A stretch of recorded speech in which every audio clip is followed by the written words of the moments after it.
एक बार की बात है, एक छोटा सा गांव था। उस गांव में एक विशाल पेड़ था। पेड़ की डालियों पर हर रोज सुबह एक अद्भुत घटना होती थी।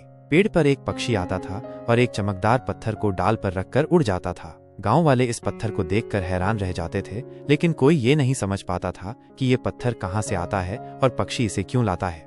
गांव के एक बुद्धिमान बुजुर्ग ने ये तय किया कि वे इस रहस्य को सुलझाएंगे। उन्होंने गांव वालों से कहा, हमें धैर्य रखना होगा और इस पक्षी पर नजर रखनी होगी। शायद हमें इसका रहस्य जानने का मौका मिलेगा। दिन रात गांव वाले उस पेड़ पर नजर रखते रहे। एक दिन उन्हें एक अद्भुत नजारा देखने को मिला। पक्षी जब पत्थर डाल पर रखकर उड़ गया तो उसके पीछे एक छोटा सा तितली उड़ती हुई आई। तितली ने पत्थर पर बैठकर कुछ पल के लिए उसे छुआ और फिर उड़ गई।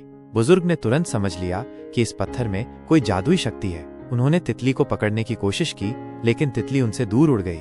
तब बुजुर्ग ने गांव वालों से कहा, शायद ये पत्थर किसी दुर्लभ पौधे को उगाने की शक्ति रखता है और ये तितली ही उस पौधे को उगाने में मदद करती है। गांव वालों ने बुजुर्ग की बात मान ली और उन्होंने उस पत्थर को अपने खेतों में दबा दिया। कुछ दिनों बाद खेतों में अद्भुत फूल खिल उठे। ये फूल इतने सुंदर थे कि पूरे इलाके में उनकी खुशबू फैल गई। इस प्रसंग से हमें क्या सीख मिलती है?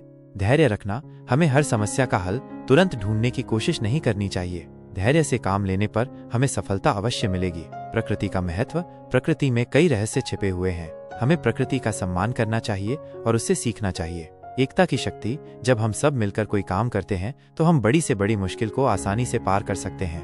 क्या आपको ये प्रसंग पसंद आया?